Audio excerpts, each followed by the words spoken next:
إن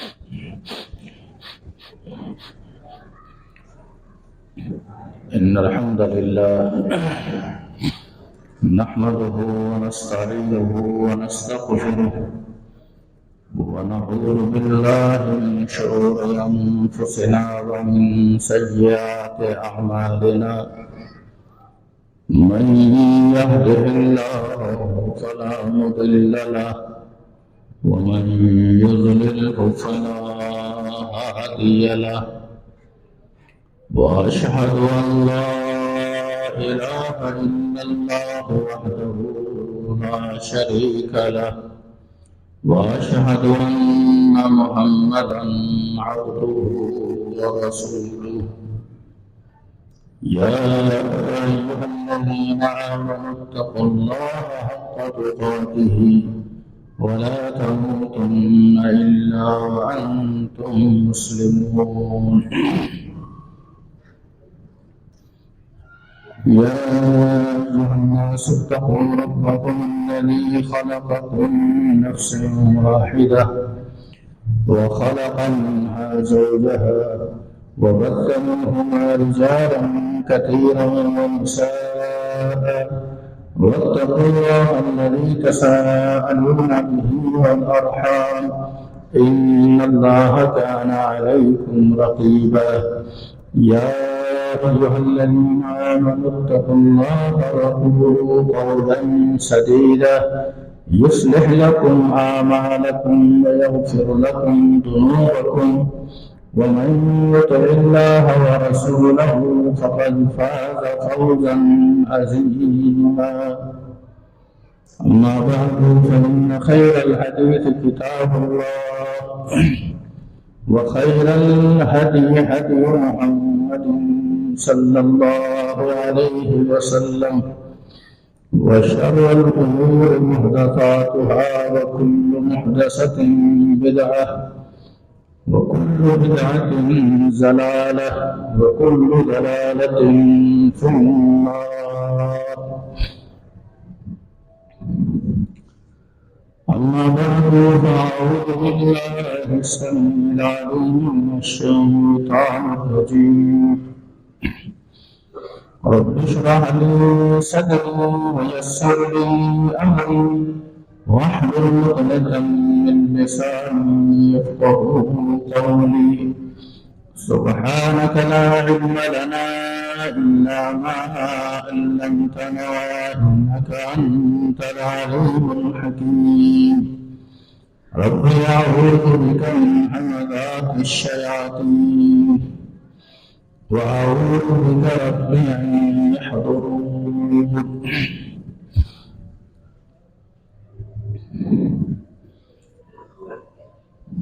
يا أيها الذين آمنوا كتب عليكم الصيام كما كتب على الذين من قبلكم لعلكم تتقون أياما معدودات.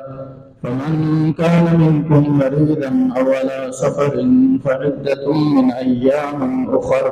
وعلى الذين يطيقونه فدية طعام مسكين فمن تطوع خيرا فهو خير له وأن تصوموا خير لكم إن كنتم تعلمون. شهر رمضان الذي أنزل فيه القرآن هدى للناس وبينات من الهدى والفرقان.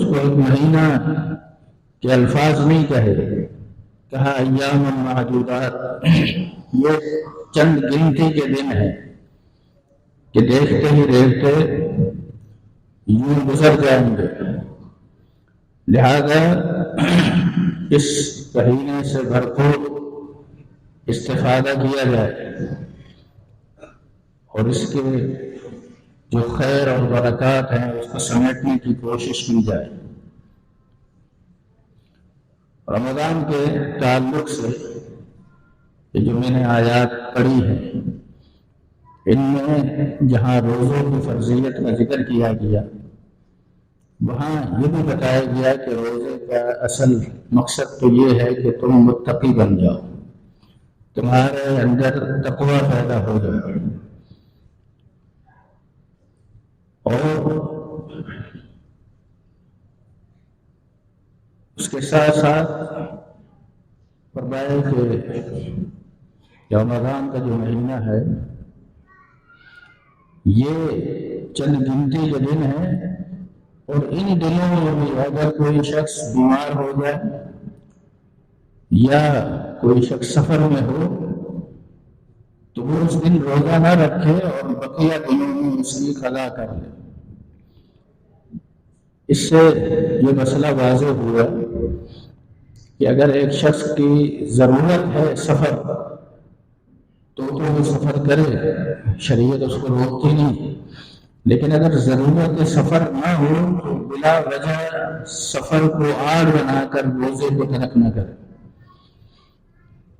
اسی طرح جو مریض ہے، مریض کی کوئی حد شریعت نے بیان نہیں کی کہ مرض کیسا ہو، انسان اپنے آپ کو دیکھے کہ میری کنڈیشن کیا ہے، یا ڈاکٹر اس کو مشورہ دیتے ہیں کہ آپ کے لیے روزہ رکھنا مناسب نہیں، تو پھر ٹھیک ہے، لیکن اگر ایک وقتی طور پر مریض ہے تو اسے چاہیے کہ وہ اپنے مرض کی شدت کا خوف محسوس کرتا ہے تو روزہ نہ رکھے۔ اسی طرح وہ عورت بھی مریض کے اندر گنی جاتی ہے، جس جو عورت حالت حمل میں ہو یا اپنے بچے کو دودھ پلا رہی ہے، جس کو حاملہ یا مرضعہ ایسے الفاظ کہے جاتے ہیں، تو ان کے لیے بھی شریعت نے یہ رخصت دی ہے کہ وہ روزہ نہ رکھے، لیکن ایسا نہیں ہے کہ وہ عورت صرف فدیہ دے دے، بلکہ اسے چاہیے کہ وہ عورت بھی بعد میں جب اس کا یہ عذر ختم ہو جاتا ہے تو اس کا کفارہ دے، اور کفارے کے طور پر اس کو روزہ رکھنا ہے، بقیہ دنوں میں وہ اس گنتی کو پورا کرے۔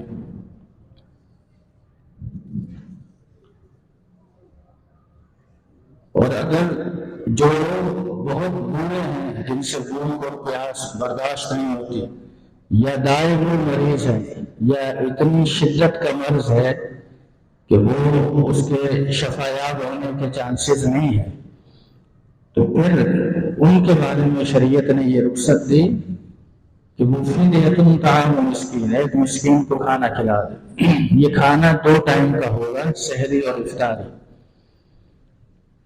اور اگر کوئی اس سے زیادہ دے دیتا ہے فدیۃ طعام مسکین فمن تطوع خیرا فهو خیر له، لیکن اگر کوئی ایک مسکین کی جگہ 2 یا 3 یا 4 مسکین کو کھلا دے تو فرمایا کہ اگر کوئی تطوع کرتا ہے، زیادہ کھلا دیتا ہے، تو یہ اس کے حق میں بہتر ہے۔ ایک مسکین کو 2 ٹائم کا کھانا کھلانا۔ جناب انس رضی اللہ تعالیٰ عنہ اپنی زندگی میں آخری سال میں 2 سال روزے نہ رکھ سکے، تو آپ نے جو ہے اس کی جگہ سحری اور افطاری کا انتظام کر دیا، کھلا دیا مسکین کو۔ یعنی اطعم انس رضی اللہ تعالیٰ عنہ نے کھانا کھلایا مساکین کو۔ اس کھانا کھلانے کی کنڈیشن روزانہ کی بنیاد پر بھی ہو سکتی ہے، لیکن کچھ لوگ پیش کی، ابھی رمضان شروع ہوا اور کسی نے سوچا کہ میں پورے مہینے کا کفارہ ادا کر دوں، ابھی وہ مکلف نہیں بن، مکلف بن جائے، مطلب یا تو رمضان کے بالکل آخر میں اسے چاہیے کہ وہ اس طرح کا یہ فدیہ نکالے. اور اس میں ایک انسان جو متوسط طور پر اپنے یہاں کھانا کھاتا ہے اور وہ سمجھتا ہے کہ اس میں اتنے پیسے لگتے ہیں، اس کا ہی کسی کو راشن دے دے تاکہ اس کی ضرورت پوری ہو جائے. وَأَن تَصُومُوا خَيْرٌ لَكُمْ، ویسے روزہ رکھنا یہ بہتر ہے. اگر تمہیں اس بات کا پتہ چل جائے تو روزہ رکھنے میں بہرحال عافیت ہے، بہتری ہے. آگے فرمایا شہر رمضان الذی انزل فیہ القرآن، رمضان وہ مہینہ ہے جس میں قرآن مجید نازل ہوا. رمضان کا قرآن مجید کے تعلق سے، قرآن مجید کا رمضان کے تعلق سے بڑا گہرا ربط ہے. اور اس ربط کا مطلب یہ ہے کہ رمضان کے مہینے کے اندر قرآن مجید سے بھرپور استفادہ کیا جائے. قرآن مجید کو بلا شبہ رمضان کے اندر پڑھنا، تلاوت کرنا، یہ بھی ایک نیکی ہے، اس کا انکار نہیں ہے. لیکن کوشش یہ ہو کہ قرآن مجید کو سمجھ کر پڑھا جائے، سمجھا جائے.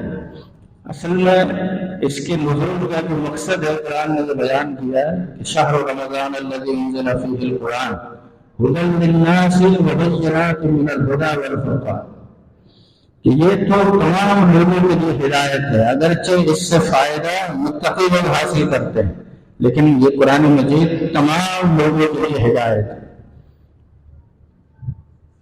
وبینات من الھدی، اور فرمایا کہ اس میں ہدایت کے واضح دلائل موجود ہیں. اور یہ قرآن مجید حق اور باطل کے درمیان فرق کرنے والی کتاب ہے. ہمارے معاشرے کے اندر رمضان کے تعلق سے بڑی عجیب و غریب کیفیت آپ دیکھتے ہیں. کچھ لوگ اس بات کو بڑا سراہتے ہیں، بڑا اچھا سمجھتے ہیں، لیکن اگر ہم شرعی نقطہ نگاہ سے دیکھیں تو جتنا ایسے لوگ معاشرے کے اندر رمضان کے تقدس کو پامال کرتے ہیں اتنا کوئی بھی پامال نہیں کرتا.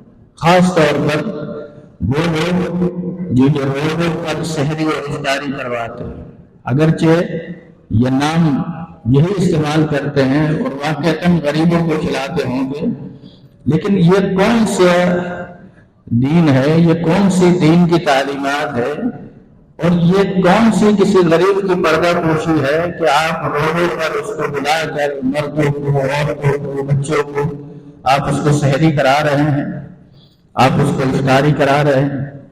جب یہ سحری کرنے والے بھی مسلمان ہیں اور افطاری کرنے والے بھی مسلمان ہیں اور کروانے والے بھی مسلمان ہیں، تو پھر یہ مسجدوں کو آزاد کیوں نہیں کرتے؟ لوگوں کے اوپر تو چلسی نواز ہر قسم کا بندہ آ کر بیٹھ جائے، اور مدد کرنے والے، تعاون کرنے والے کہتے ہیں یہ بڑا کام کر رہے ہیں. یہ کون سا کام ہے؟ حقیقت میں اگر دیکھا جائے تو اس طرح کے کام کی حوصلہ افزائی نہیں ہونی چاہیے. ایک شخص جو بیچارہ غریب ہے، سفید پوش ہے، وہ کبھی یہ چاہے گا کہ اپنی بہن، بیٹی، بیوی کو لے کر وہاں روڈ پر بیٹھ کر افطاریاں کرے یا سحری کرے؟ یہ شرعی مزاج کے بالکل خلاف ہے.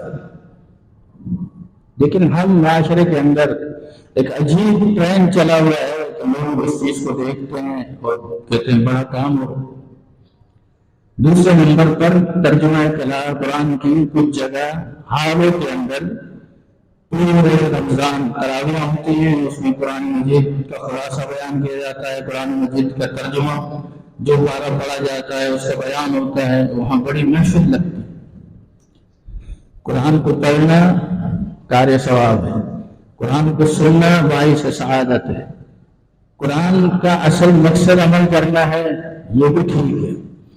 لیکن آپ یہ سوچیں کہ آپ سارا سال جس حال کے اندر ناچ گانے ہوتے ہوں اور ہر قسم کی برائی ہوتی ہو، اس حال کا انتخاب کرتے ہیں. اور وہ بھی میں نے وہاں دیکھا اکثر جگہوں پر آپ نے بھی دیکھا ہوگا کہ مسجد ہے اور مسجد کے ساتھ ہال ہے، ہال کے اندر تراویح کا اہتمام ہو رہا ہے اور مسجد کو بے رونق کیا جا رہا ہے۔ کیا یہ دینی تعلیمات ہے؟ ذرا اس مسئلے کو سوچا جائے۔ اور لوگوں کا رجحان کیا ہے؟ یار فلاں حال میں تراویح ہو رہی ہیں، وہاں یہ پروگرام بھی ہے، وہاں قہوے کا دور بھی چلتا ہے، وہاں یہ بھی ہوتا ہے، چلو یار آج وہاں نماز پڑھو۔ آپ یہ مزے لینے کے لیے اور آپ تفریح لینے کے لیے یہ سب کام کرتے ہیں؟ آپ یہ سوچیں کہ نماز مسجد میں پڑھنا، اگر آپ حال کے اندر باجماعت نماز بھی پڑھیں، گھر کے اندر بھی باجماعت نماز پڑھیں، وہ ثواب نہیں ہے جو مسجد کے اندر نماز باجماعت کا۔ بلکہ اس سے بڑھ کر میں یہ کہوں کہ اگر ایک شخص مسجد میں باجماعت نماز ادا کرے جو پہلی جماعت ہو چکی، اس کے بعد کسی وجہ سے کسی کی نماز رہ گئی اور انہوں نے دوبارہ جماعت کر کے مسجد میں پڑھی، اس کے لیے بھی وہ ثواب نہیں جو پہلی جماعت کا ثواب ہے۔ ہم کہاں بیٹھے؟ صرف اور صرف اس طرح کے پروگرامات کا ایک ہی مقصد کہ ایک شخص بس یہ کہے کہ ہماری جماعت نے پورے کراچی میں 100 جگہ پر کام کیا، 100 حالوں کے اندر ہم نے تراویح پڑھا، لیکن آپ نے کتنی مسجدوں کو بے رونق کیا آپ اس کو نہیں دیکھ رہے۔ جو مسجد ہے، جن مسجدوں میں یہ کام ہو رہا ہے انہیں آباد کرو، ان مساجد کو آباد کرو، لوگوں کو وہاں آنے کی دعوت دو۔ شہر رمضان الذی انزل فیہ القرآن، رمضان وہ مہینہ ہے جس میں قرآن مجید نازل ہوا۔ اللہ کے رسول صلی اللہ علیہ وسلم کے پاس جب بھی رمضان آیا تو جبریل امین آتے اور اللہ کے نبی سے جتنا قرآن نازل ہو چکا ہوگا اس کا دور کرتے۔ اور آپ نے اپنی بیٹی فاطمہ رضی اللہ تعالیٰ عنہ سے فرمایا جب آپ کی زندگی میں آخری رمضان آیا تو آپ نے فرمایا کہ ہر سال میرے پاس جبریل آتے ہیں اور مجھ سے قرآن کا دور کرتے ہیں، لیکن بیٹی اس مرتبہ پتہ ہے کیا ہوا؟ کہنے کے ابا جان کیا ہوا؟ کہا اس سال جب جبریل امین آئے تو میرے ساتھ 2 مرتبہ قرآن کا دور کیا۔ پھر آپ نے اس کی وجہ بتائی، آپ نے فرمایا میں یہ سمجھتا ہوں کہ میری وفات کا وقت قریب آ گیا۔ تو قرآن کو آپ پڑھتے ہیں، قرآن سے تو تعلق ہونا چاہیے۔ قرآن کے نزول کا مقصد کیا ہے؟ قرآن کے نزول کا مقصد علماء اہل تفسیر نے قرآن کی آیات کی روشنی میں یہ ذکر کیا ہے، اور وہ کیا ہے؟ کہتے ہیں تہذیب النفوس البشریہ، انسانی نفس کو مہذب بنانا، انسانی نفس کو، انسان کو صحیح معنی میں انسان بنانا، یہ ہے قرآن کے نزول کا مقصد۔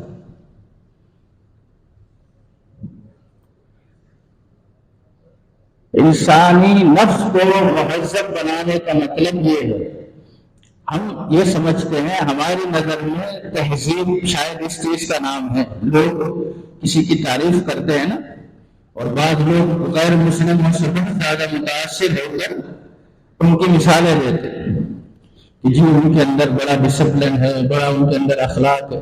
اخلاق کیا ہے؟ اخلاق یہ ہے کہ کسی کو ادب سے، احترام سے بات کر لینا، بس یہ اخلاق ہے۔ ہیلو ہائی اور گڈ بائے اور گڈ نائٹ، اس سے اخلاقیات ساری کی ساری کمپلیٹ ہو جاتی۔ تہذیب النفوس البشریہ کا مطلب کیا ہے کہ انسانی نفس کو صحیح معنی کے اندر مہذب بنانا۔ اس کا مطلب یہ ہے کہ صحیح معنی کے اندر اگر کوئی شخص کسی آپ انسان کو دیکھنا چاہتے ہیں صحیح معنی میں، جو مطلوب اللہ تعالیٰ کو جو انسان مطلوب ہے اگر وہ دیکھنا چاہتے ہیں تو وہ جھلک آپ کو ایک مسلمان میں نظر آئے۔ اللہ کے رسول صلی اللہ علیہ وسلم کے اس فرمان پر ذرا غور کریں کہ آپ نے فرمایا المسلم من سلم المسلمون من لسانه ويده، مسلمان وہ ہے جس کی زبان اور ہاتھ سے اگلا مسلمان محفوظ ہو۔ اب دیکھیں ہر شخص یہ جو انسانیت کا درس دیتے پھر رہے ہیں، اور خصوصاً رمضان کے مہینے میں ہر ایک ویلفیئر تنظیم انہوں نے ایک ہی لفظ استعمال کیا ہوا ہے، انسانیت کی خدمت، انسانیت کی خدمت، خدمت انسانیت۔ ہمارے کچھ لوگ ان کو بھی ماشاءاللہ یہ چیزیں راس آ گئی، ان کا قارورہ بھی وہاں جا کر مل گیا۔ انسانیت کے نام پر کیا مطلب ہے؟ انسانیت کے نام پر جو لوگ استعمال کر رہے لفظ، اس کا مطلب یہ ہے ہمیں کسی مذہب سے کوئی دلچسپی نہیں ہے، ہم مذہب کو کوئی اہمیت نہیں دیتے۔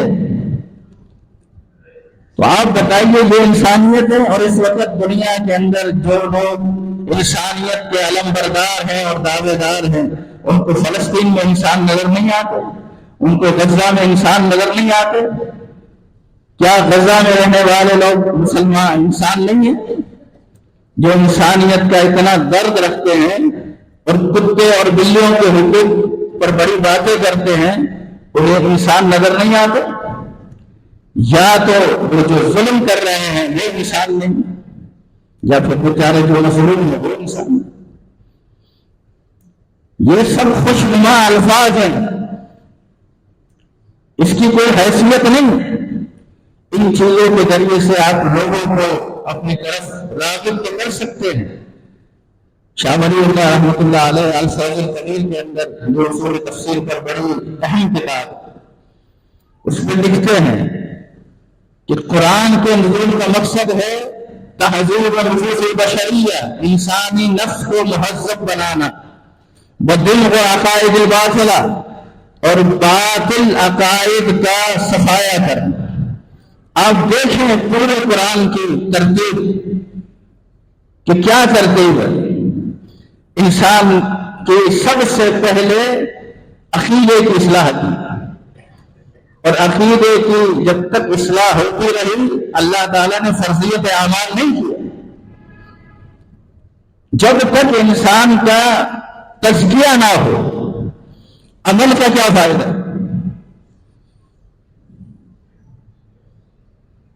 کیا فائدہ؟ ایک انسان، ایک مسلمان سے خوف زدہ، ایک مسلمان سے امن میں نہیں۔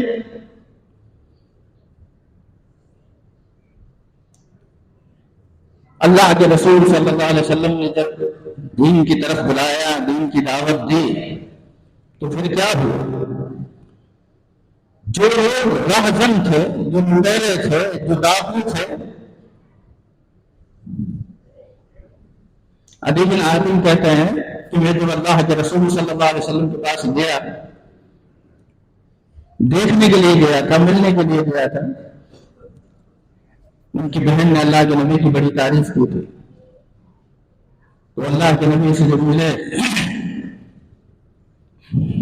تو مسجد میں اللہ کے نبی سے ملاقات ہوئی۔ مسجد میں جو اللہ کے نبی سے ملاقات ہوئی، عدی کے دل میں ایک خیال آیا۔ خیال یہ آیا کہ یہ آدمی مسجد میں بڑی باتیں کر رہا ہے، اس کا گھر دیکھنا چاہیے، اس کا گھر کیسا ہے۔ عدی کہتے ہیں کہ ابھی میرے دل میں خیال آیا کہ میں اللہ کے نبی کا گھر دیکھوں، آپ کے گھر جاؤں اور کیسے بات کروں۔ کہتے ہیں اللہ کے نبی نے مجھے کہا عدی چلو گھر چلتے۔ پھر کہتے ہیں اللہ کے نبی کے ساتھ ان کے گھر چلا گیا۔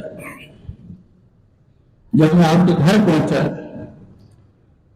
تو میں جب چلا تھا راستے میں تو میں نے بہت ساری باتیں سوچی تھی کہ میں نے اللہ کے نبی سے یہ پوچھنا ہے، آپ سے یہ سوال کرنا ہے، آپ سے یہ سوال کرنا ہے، آپ سے یہ پوچھنا ہے۔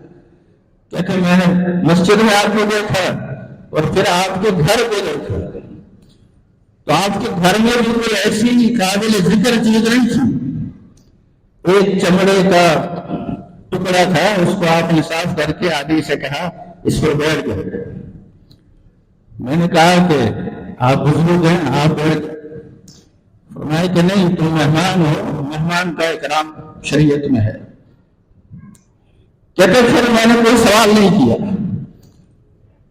پھر خود مجھے اللہ کے نبی نے کہا تم شاید اس لیے مسلمان نہیں ہو رہے کہ مسلمان اس وقت بہت ان پر اغیار کا خوف اور ڈر مسلط ہے۔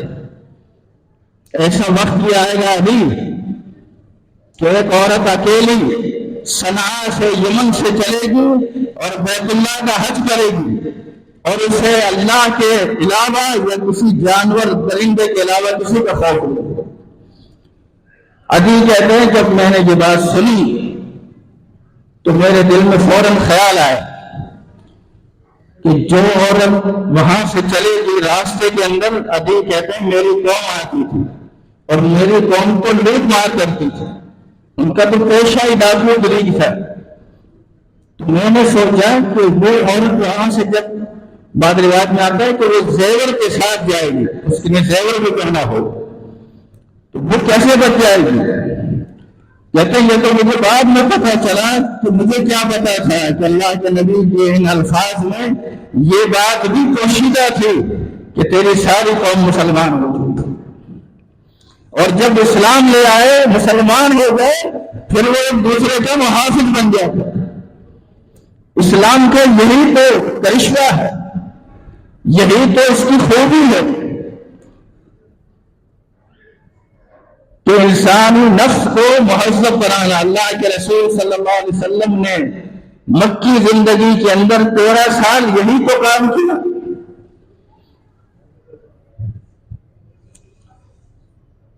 لوگوں کے عقائد کی اصلاح۔ وقال الذين كفروا لولا نزل عليه القرآن جملة واحدة، سورہ فرقان 1912۔ کفار نے کہا کہ یہ قرآن مجید اللہ کے نبی پر بیک بار کی نازل کیوں نہیں ہوا؟ یہ قرآن مجید لوح محفوظ سے آسمان دنیا تک ایک رات میں نازل ہوا۔ بسم اللہ الرحمن الرحیم، انا انزلناہ فی لیلۃ القدر۔ یہ قرآن مجید لیلۃ القدر میں نازل ہوا۔ رمضان کے مہینے میں لیلۃ القدر کے اندر لوح محفوظ سے آسمان دنیا تک جو ہے ایک رات میں نازل ہوا۔ کفار یہ کہتے تھے کہ اللہ کے نبی صلی اللہ علیہ وسلم پر ایک دفعہ کیوں نازل نہیں؟ قرآن نے اس کا جواب دیا، لیکن اللہ کے نبی صلی اللہ علیہ وسلم پر قرآن مجید تھوڑا تھوڑا جتنی حالات کے تحت ضرورت تھی نازل ہوتا تھا۔ اسی لیے قرآن مجید کے اندر ایسی کتاب نہیں ہے قرآن مجید کہ آپ چاہیں کہ نماز کے سارے مسائل یہاں مل جائیں، پہلے عقیدے کے آ جائے پھر نماز کے پھر روزے کے، ایسے چیپٹر وائز نہیں ہے۔ کیوں؟ اس لیے کہ جس وقت جس چیز کی جو ضرورت تھی اللہ نے بنا دی، اور اس بے ترتیبیت میں اس کا حسن ہے۔ آپ کبھی سیر و تفریح کے لیے کچھ شمالی علاقہ جات کی طرف چلے جاتے ہیں اور دیکھتے ہیں کہ کسی جگہ پہاڑ ہے، کسی جگہ درخت ہے، کسی جگہ چشمہ ہے، بظاہر ان کے اندر کوئی ترتیب، کوئی ماڈلائز نہیں کیا ہوا ہوتا، لیکن جو حسن اور جو ترتیب اس میں نظر آتی اس ترتیب میں وہ کسی اور چیز میں نظر نہیں آتی، قدرتی مناظر۔ ایسے ہی قرآن کا کرشمہ ہے، اس کا معجزہ ہے کہ یہ قرآن مجید جیسے جن احوال و ظروف کے اندر نازل ہوتا رہا، یہی اس کا حسن ہے، یہی اس کی خوبی ہے۔ فرمایا کذالک لنثبت بہ فؤادک، ہم نے بیک بار کی اپنے نبی پر یہ قرآن مجید اس لیے نازل نہیں کیا تاکہ آپ کے دل کو ثابت رکھے۔ اگر یہ دل انسان کا زندہ ہو تو یہ قرآن مجید بیک بار کی اس پر نازل کر دیا جاتا تو یہ انسان برداشت نہیں کر سکتا۔ ایک آیت انسان کو پگھال دیتی ہے۔ ہم پورے قرآن پڑھ جاتے ہیں، پورا قرآن سن لیتے ہیں، اپنی لائف میں اپنی زندگی میں کوئی چینجنگ نہیں۔ تو رمضان سے جو فائدہ اٹھانا ہے یہ فائدہ تو پھر ایک جگہ رہ گیا اور رسمی عبادات ایک جگہ ہو. ضرورت اس بات کی ہے، ضرورت اس بات کی. قاضی فضیل ایک بہت بڑے محدث ہیں، لیکن کسی وقت میں یہ بہت بڑے ڈاکٹر تھے. رات کا وقت ہوتا کسی گھر میں چلے جاتے، کوئی قافلہ ہوتا اس کو لوگ ڈر رہے ہوتے کہ دن کے اندر اندر سفر کر لے، رات کا سفر نہ کرے. ایک دن ایک گھر کے اندر نقب لگائی اور دیوار کی طرف بڑھے کہ اب دیوار پھلانگ کر اندر آ جاؤں. اور گھر کے صحن میں ایک شخص نماز پڑھ رہا ہے، قرآن کی تلاوت کر رہا ہے. قرآن مجید کا 27واں پارہ سورہ حدید، أَلَمْ يَعْنِ لِلَّذِينَ آمَنُوا أَن تَخْشَعَ قُلُوبُهُمْ لِذِكْرِ اللَّهِ، کیا ابھی ان کے لیے وہ وقت نہیں آیا کہ ان کے ذکر اللہ سے ڈر جائیں؟ أَن تَخْشَعَ قُلُوبُهُمْ لِذِكْرِ اللَّهِ وَمَا نَزَلَ مِنَ الْحَقِّ. بس یہ ایک آیت سنی تھی اور کہتے ہیں کہ بس اس آیت نے میری زندگی تبدیل کر دی. اپنا چہرہ چھپا کر اس گلی سے نکل گئے. جب گلی سے نکلے تو کچھ لوگ ٹھہرے ہوئے راستے میں باتیں کر رہے تھے. یار ابھی سفر نہیں کرتے، کہیں یہ فضیل آ جائے گا، لوٹ لے گا، صبح کا انتظار کرو، صبح نکلے. بہت اپنے آپ سے شرم آئی، چلے گئے. اس ایک آیت نے ان کی زندگی کو بدل دیا. جناب عمر رضی اللہ تعالیٰ عنہ حالت کفر میں تھے. ایمان لانے کے واقعہ کیا بنا؟ جب ان کو پتا چلا کہ ان کی بہن اور بہنوں ایمان لا چکے تو آپ کو اوپر غصہ آیا، ان کو مارا پیٹا. پھر جب تھوڑا غصہ ٹھنڈا ہوا کہا تم کیا پڑھ رہے ہو؟ کام قرآن پڑھ رہے. کہا کہ قرآن مجھے بھی سناؤ. کہا نہیں، آپ کو نہیں دے سکتے، آپ پاک نہیں. پھر سننے کی فرمائش، انہیں قرآن سنایا گیا. قرآن مجید کے اندر 100 پارے کے اندر سورہ طٰہٰ کا آغاز ہے. طٰہٰ مَا أَنزَلْنَا عَلَيْكَ الْقُرْآنَ لِتَشْقَىٰ.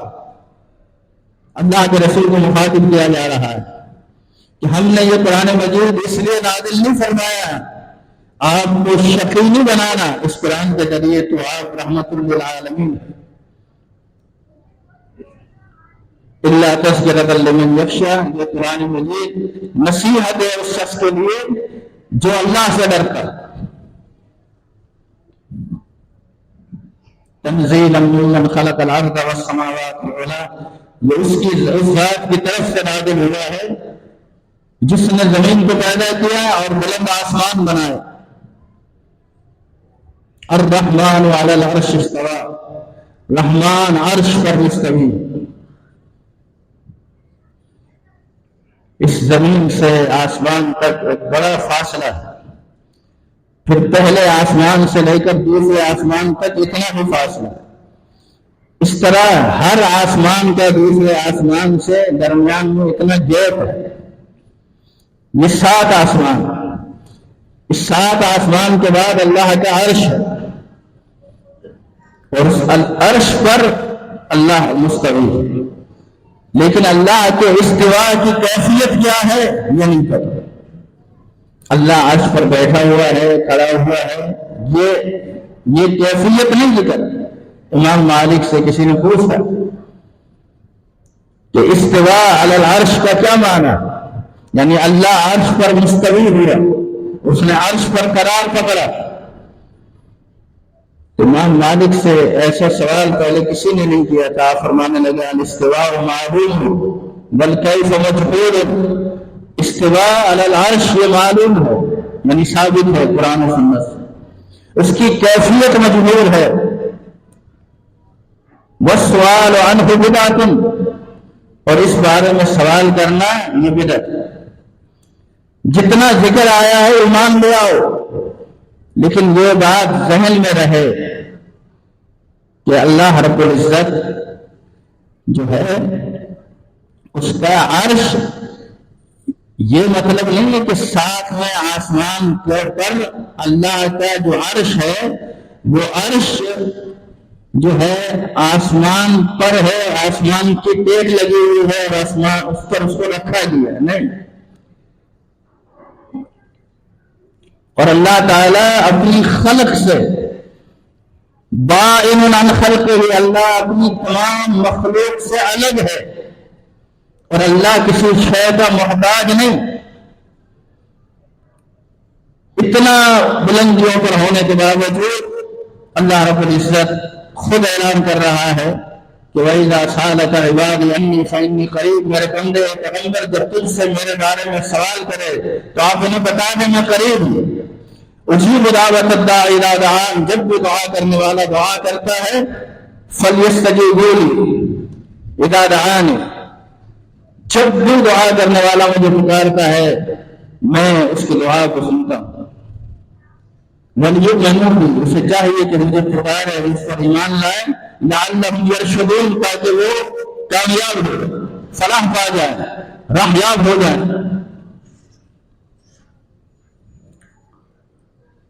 تو جناب عمر رضی اللہ تعالیٰ عنہ سن رہے تھے اور سنتے چند آیت کے بعد اللہ تعالیٰ مخاطب ہو کر بندے سے کہہ رہا ہے اننی انا اللہ، میں اللہ، فاعبدنی، میری عبادت کرو، واقم الصلاۃ علی ذکری، اور میری یاد کے لیے نماز قائم کرو، مجھ سے رابطے کے لیے نماز قائم کرو۔ جناب عمر رضی اللہ تعالیٰ عنہ کی سیرت کے اندر ایمان لانے کے واقعے میں لکھا ہے کہ جب اس مقام پر پہنچے تو آگے سن نہ سکے اور بہن سے کہا بس کرو، اور یہاں تک لکھا کہ اس وقت جو آپ کی داڑھی تھی وہ سب آنسوں سے تر ہو چکی۔ یہ ایک وہ شخص ہے جو ابھی ایمان نہیں لایا، یہ اس کی تاثیر ہے۔ اس سے کبھی علیحدگی میں اس طرح سے پڑھیں تو ایسا لگے گا کہ کتاباً فی ذکرکم، وہ ایسی کتاب ہے جس میں تمہارا ہی ذکر ہو رہا۔ یہ بڑی عجیب بات ہے کہ اس کتاب کے اندر جب انسان ایک دل کی محبت کے ساتھ، دل کے لگاؤ کے ساتھ اس قرآن مجید کو پڑھتا ہے نا تو اسے ایسا لگتا ہے جیسے یہ میرے سے ہم کلام ہوا جا رہا، یہ تو مجھے بھی کہا جا رہا۔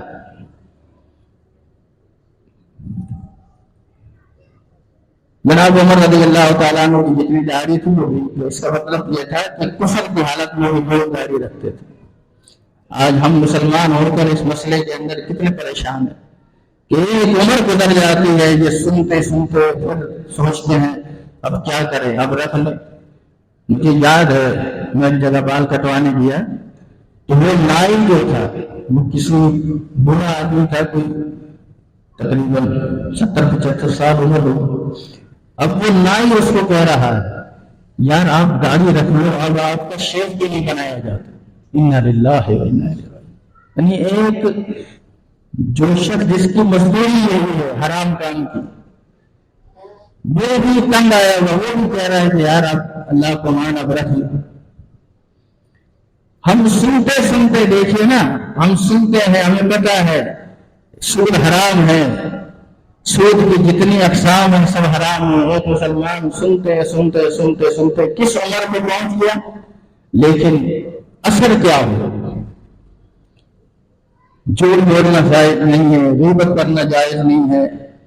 یہ تو انسانی معاشرے کی اخلاقیات کی جو جڑیں ہیں، جو بنیادیں ہیں، اس سے ایک انسان کتنا دور ہے۔ ہم یہ سمجھتے ہیں کہ بس نماز پڑھ لی، تلاوت کر لی، روزہ رکھ لیا، تو کیا یہ چیزیں ہم سے کچھ تقاضا نہیں کرتے؟ بہت زیادہ اس مسئلے پر سوچنے کی ضرورت ہے۔ اللہ رب العزت توفیق عطا فرمائے۔ اقول قولی ھذا واستغفر اللہ۔ ونعوذ بالله من شرور أنفسنا ومن سيئات أعمالنا من يهده الله فلا مضل له ومن يضلله فلا هادي له وأشهد أن لا إله إلا الله وحده لا شريك له وأشهد أن محمدا عبده ورسوله أما بعد فإن خير الحديث كتاب الله وخير الهدي هدي محمد صلى الله عليه وسلم وشر الأمور محدثاتها وكل محدثة بدعة وكل بدعة ضلالة وكل ضلالة في النار. اللهم صل على محمد وعلى آل محمد كما صليت على إبراهيم وعلى آل إبراهيم إنك حميد مجيد. اللهم بارك على محمد وعلى آل محمد كما باركت على إبراهيم وعلى آل إبراهيم إنك حميد مجيد. اللهم إنا نسألك العفو والعافية في الدنيا والآخرة. اللهم إنا نسألك الهدى والتقى والعفاف والغنى. اللهم أحسن عاقبتنا في الأمور كلها وأجرنا من خزي الدنيا وعذاب الآخرة.